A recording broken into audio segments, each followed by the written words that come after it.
Day 7 of the Megan Boswell trial was not what any of us were expecting.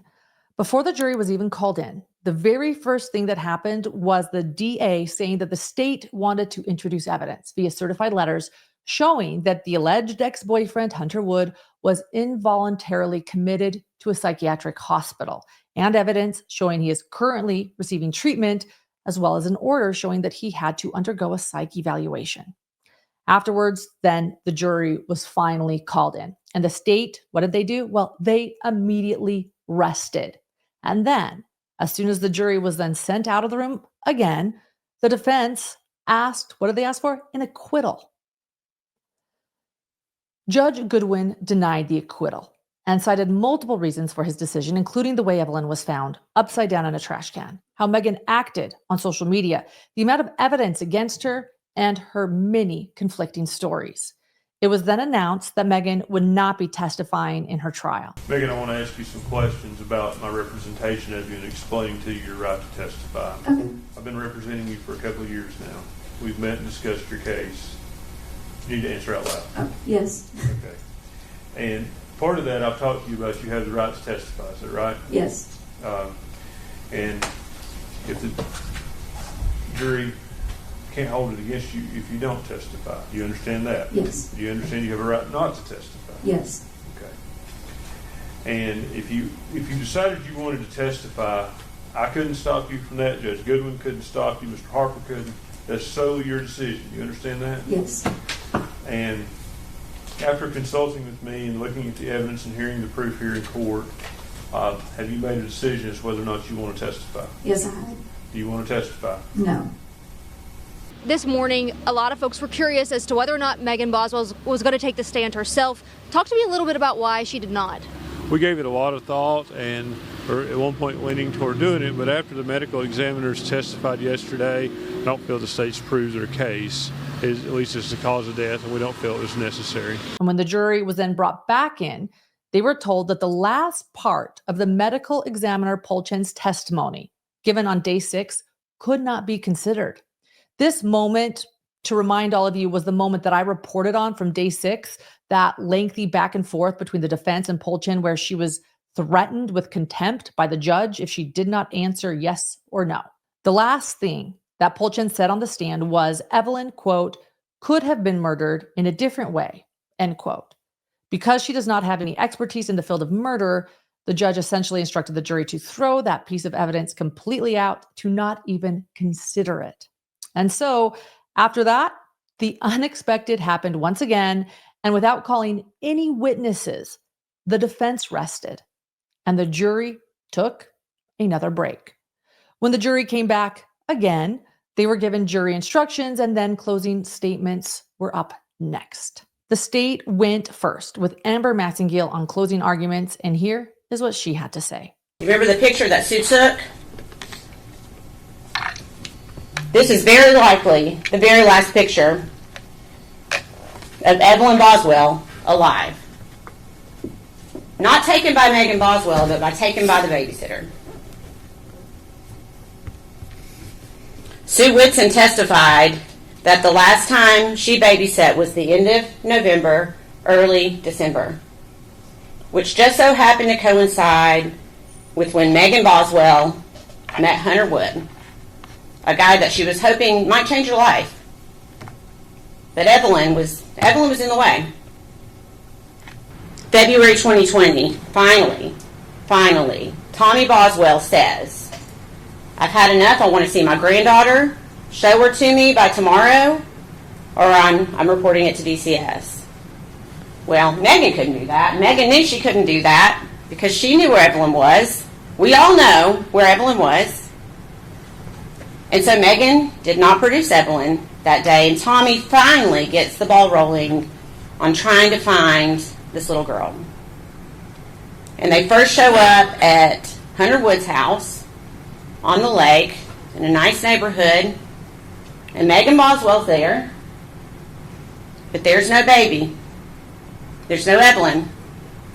And you remember, the only thing Megan, you remember James Lewis from DCS, the only thing Megan was really able to show was this box. from Hunter's bedroom. And you remember what Megan called that box?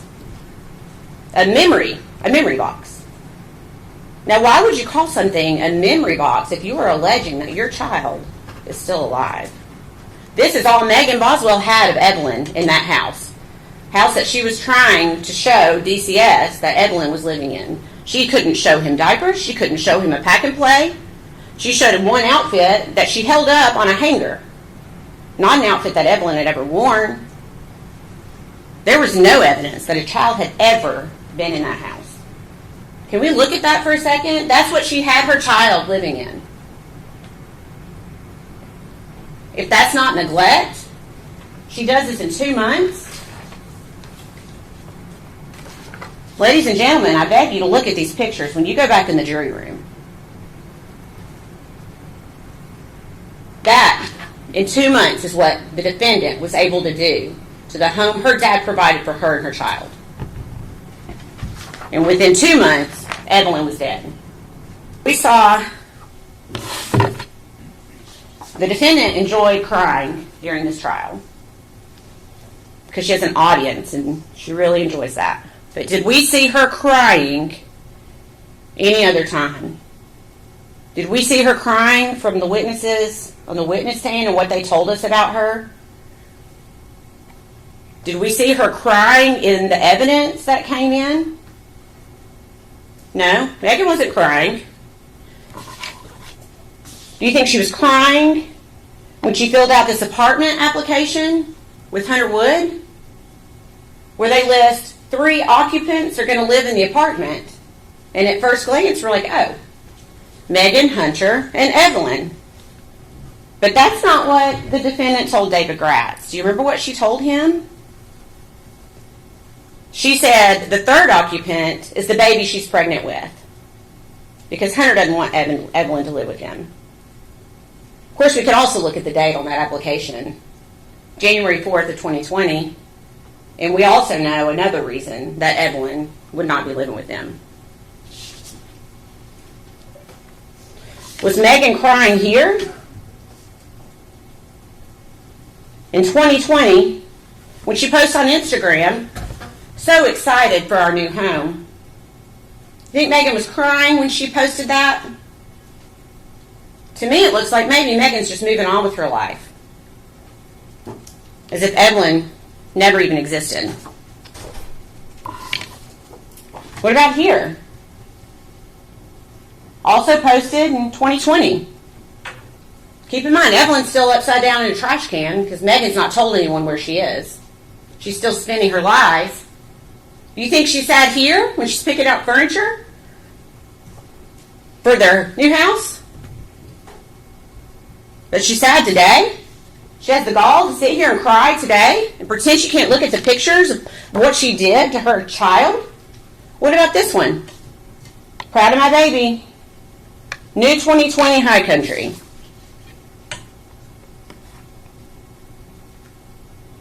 Was she sad then? What about in December? Weeks after Evelyn has been brutally murdered. What is Megan Boswell doing? Does she look, maybe we should zoom in, does she look sad here? Maybe she is. Sure doesn't look like it. Her kid's upside down in a trash can, and she's going to the aquarium with her new boyfriend.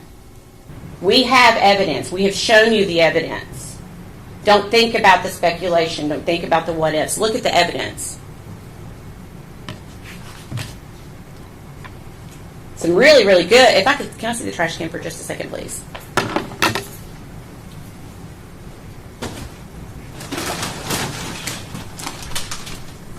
Thank you.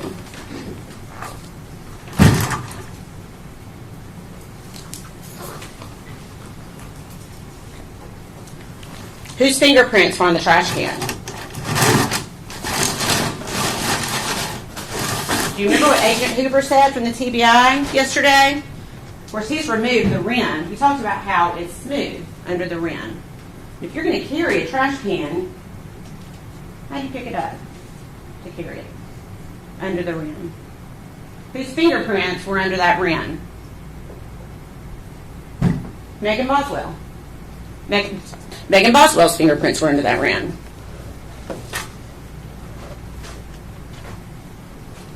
If we look at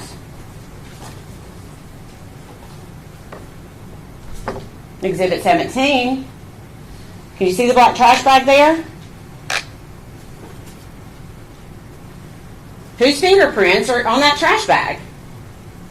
Megan Boswell's fingerprints. And you heard Dr. Malushnik say, and I think you can see for yourself, that trash bag's not just gently placed down into the trash can. It has been forcefully, and it's a hard image. It's a very difficult image to think about. But that's the evidence that we've been left with, that black trash bag was placed on top of Evelyn in the white trash bag, and it was forcefully pushed down.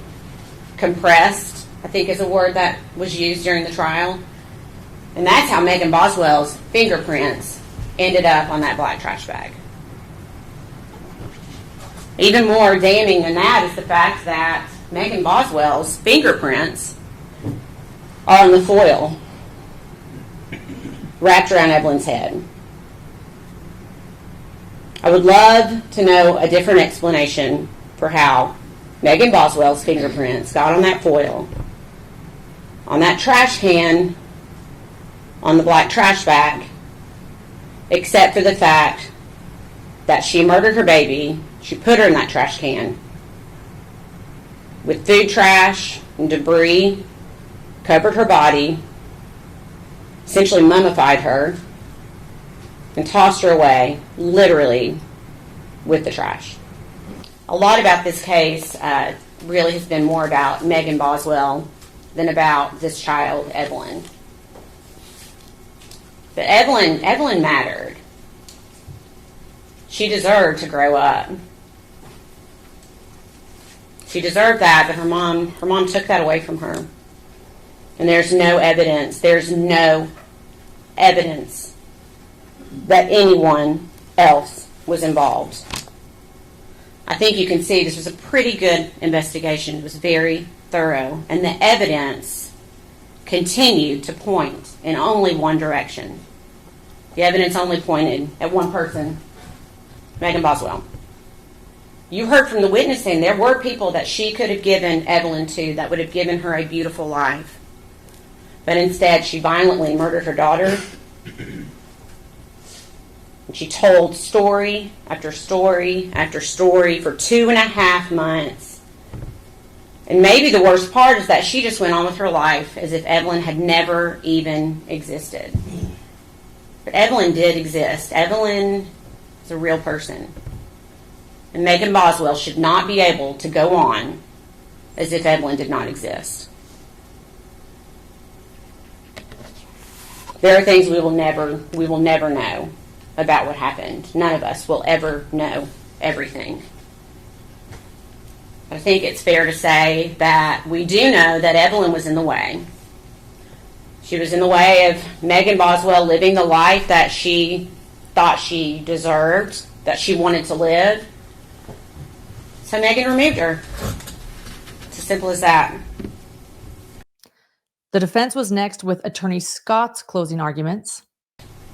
That's what this case is about. This case is more about what Megan Boswell didn't do than what she did do. Now, I'll go back through the witnesses here with you in a minute. But the state seems to be putting forth a theory that you should convict her of first-degree murder because she didn't grieve appropriately.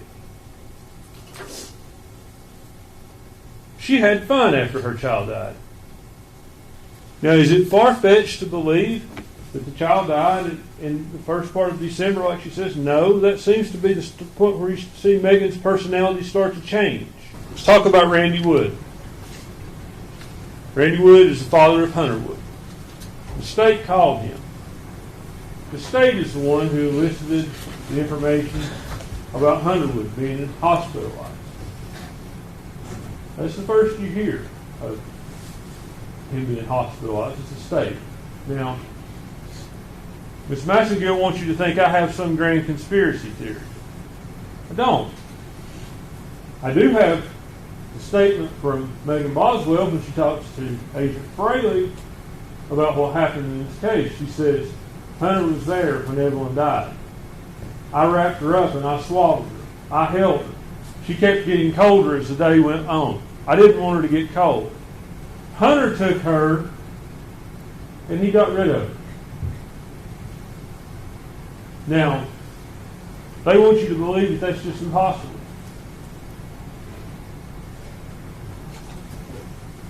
Why did Hunter not give his DNA? Ask yourself that.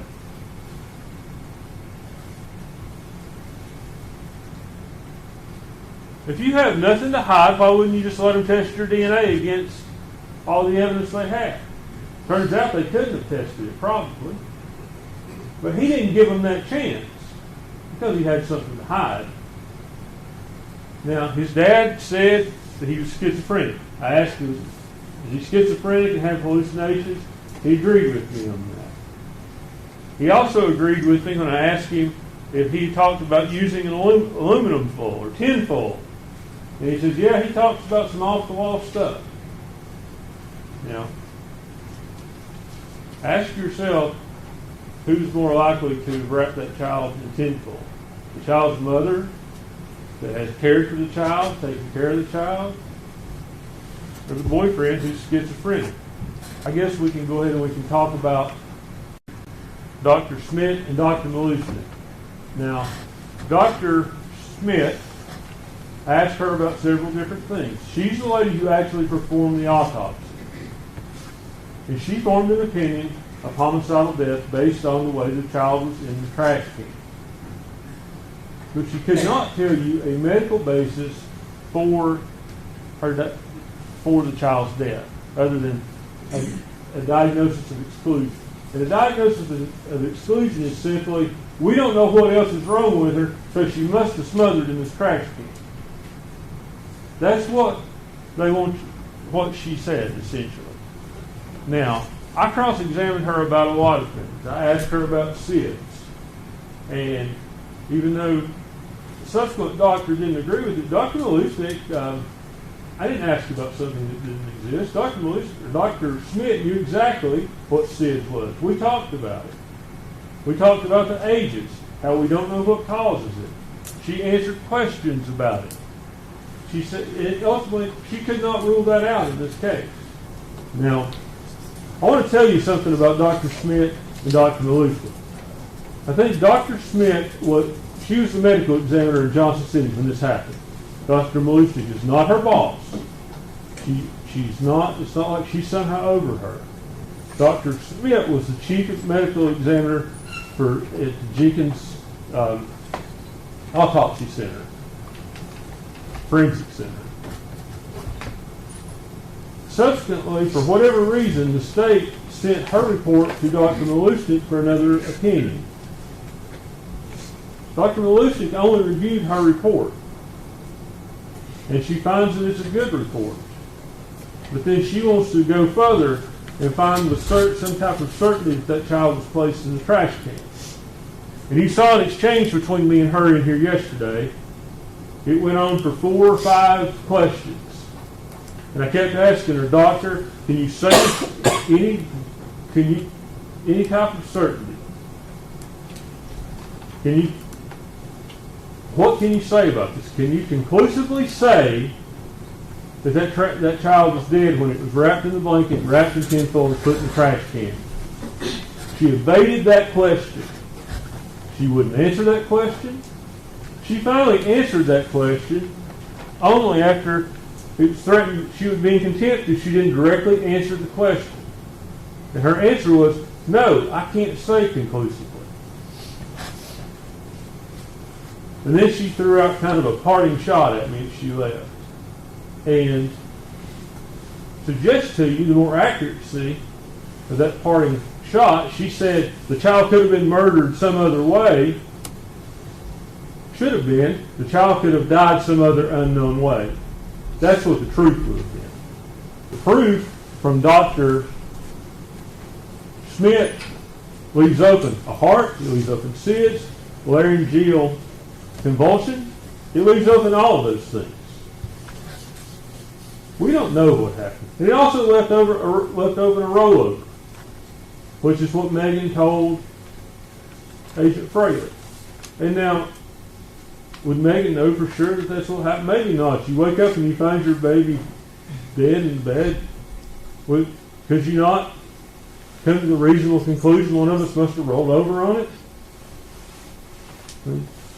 She's 17 years old. She's not sophisticated. She's had a hard life. She's scared that she's going to get in trouble. Hunter Wood's scared that he's going to get in trouble. And that's why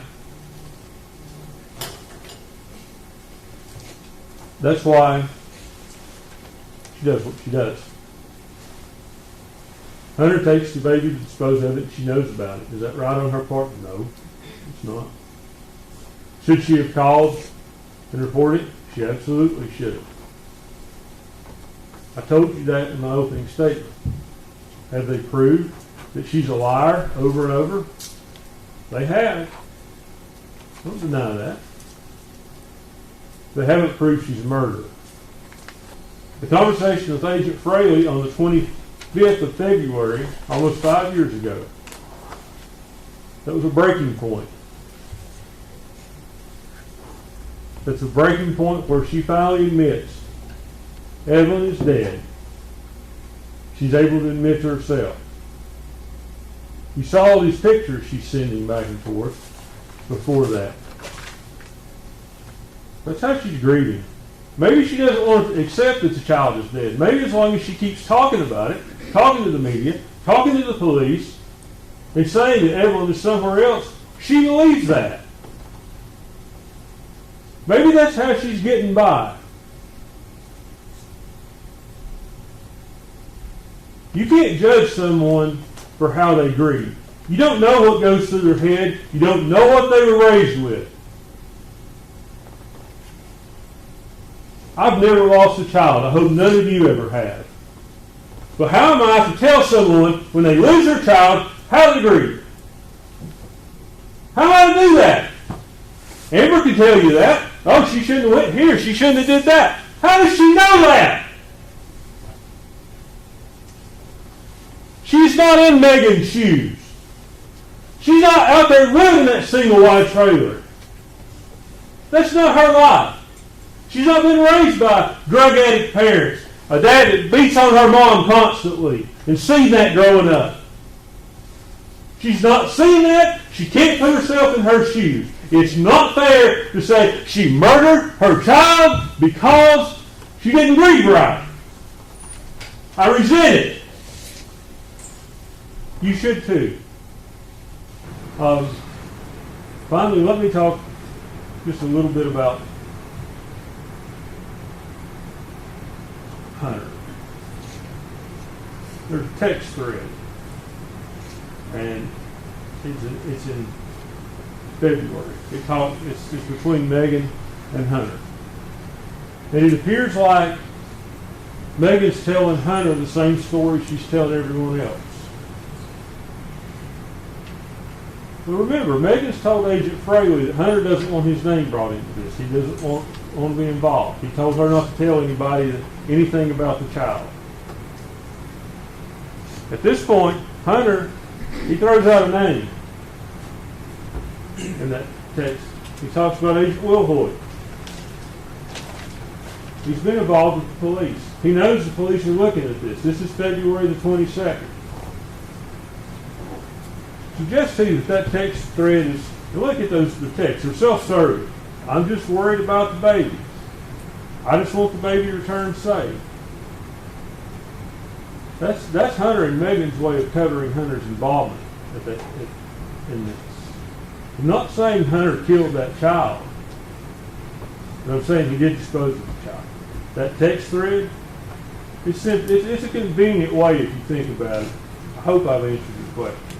I hope my argument has helped you somehow with this case. But what I would say to you, if you have questions, about any of the elements of these crimes, and your questions are not answered to your satisfaction, you have reasonable doubt. If you say, I don't know how that child died, that's reasonable doubt on the homicide count.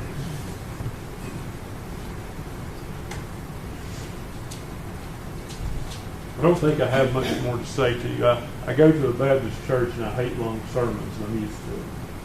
I think I've been up here for about a half an hour, but I thank you. I pray you'll come to the right decision. Thank you. And then it was time for the rebuttals. Take a listen. Ladies and gentlemen, much like Megan Boswell, Mr. Scott seems to have some very convenient explanations for what happened in this case. Lots of things that happened in this case. All of the evidence in this case that points to his client, he's got some sort of explanation for it. But the problem is, in order to buy into this, in order to believe it, you have to believe Megan Boswell. You have to believe that when she spoke to Agent Fraley on the 25th, that she was somehow, for the first and only time in this courtroom, speaking the truth.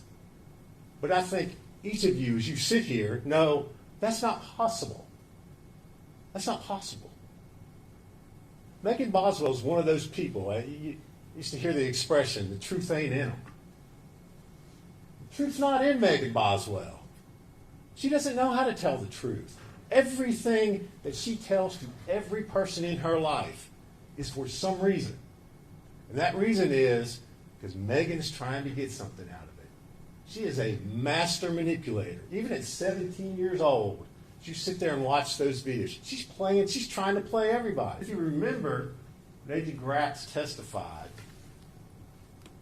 General Massengill was asking him the question, when did this first thing about accidents and rollovers, when did that come up? Well, it came up when the police and law enforcement finally said, we got nothing going on here. We got to give her an out. We got to give her something so we can try to find this kid. So they're the ones who suggested it.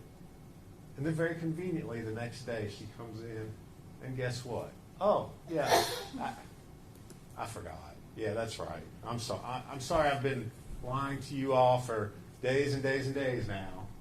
But now I'm going to tell you the truth. But that's not what happened. That's not what happened.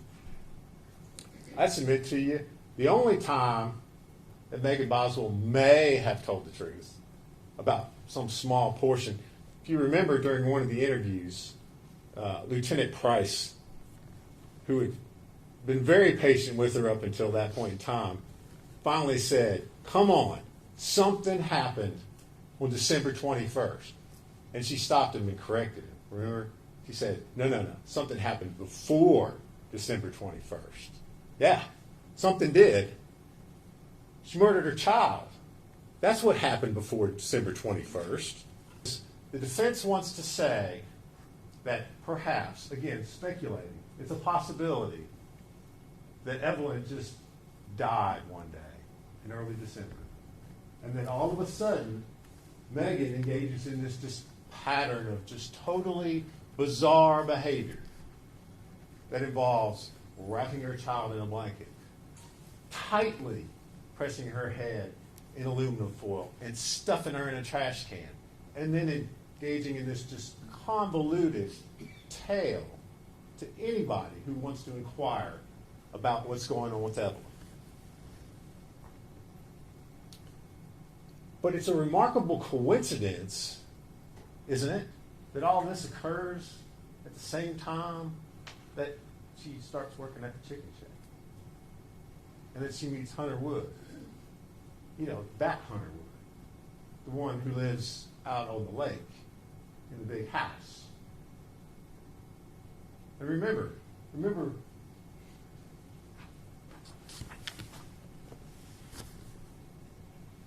this is where Megan's living before December. These are the conditions Megan's subjecting her child to before December. Then she meets Hunter Wood. Big house out by the lake. Dad owns a business that I'm working at. So why? Apply your common sense. She won't do it because she can't face the truth about what she's done. She can't face that truth. She can't look at that picture, and I'm not going to put it back up there for you. She can't face what she's done to that child. Discarding her like a piece of garbage. That's what she did. She can't face that truth. So she engages in just spinning all these stories to everybody. Everybody that comes with a story, she's deflecting that out because she doesn't want to face that. Almost unbelievable to me that the defense is still arguing that Hunter Wood had some involvement in this case. I mean, truly unbelievable to me that they're making that argument. That has no credibility, number one, and two, no proof whatsoever. Not a single shred of evidence has been presented in this courtroom that ties Hunter Wood to anything dealing with the death of Evelyn Boswell. Not one thing. It's all just rank speculation. Oh, well, because he's in a mental hospital, therefore he must have done something. Right? No. How many people walked up there, took that witness stand, and said, oh, yeah, I remember when I saw Hunter and Evelyn and Megan together. I remember when I saw that. None. Nobody said that. Heard from Agent Gray, what does it matter? There's nothing that was tested. All those things she testified to yesterday, all of them, all those things I handed up to her that she analyzed, not one piece of them had any identifiable DNA on it that could have been tied back to Hunter. None.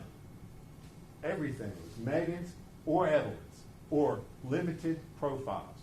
Remember I asked her if I gave everybody in the world's DNA to her, she wouldn't have been able to match any DNA to Hunter Wood.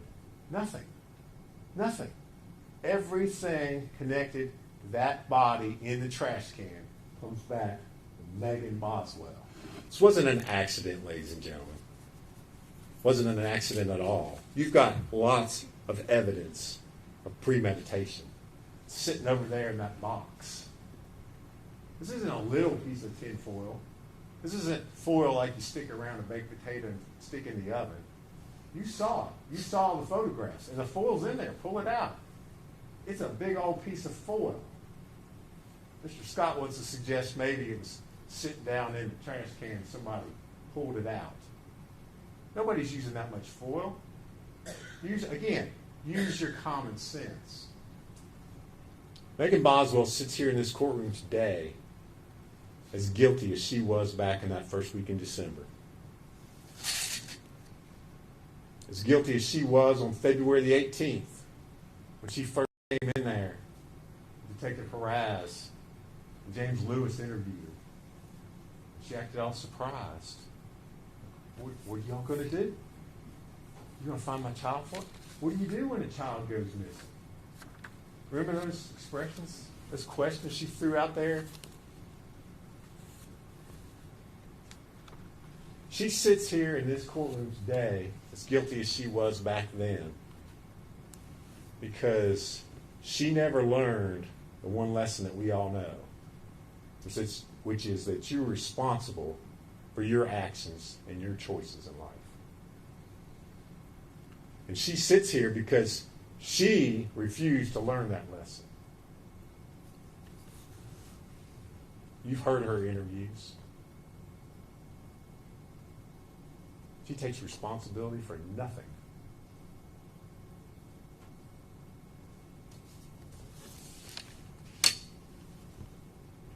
But today is the day that you get to hold her responsible for those actions, for her poor choices and decisions, for her decision to get rid of Evelyn, to dispose of her like a piece of garbage.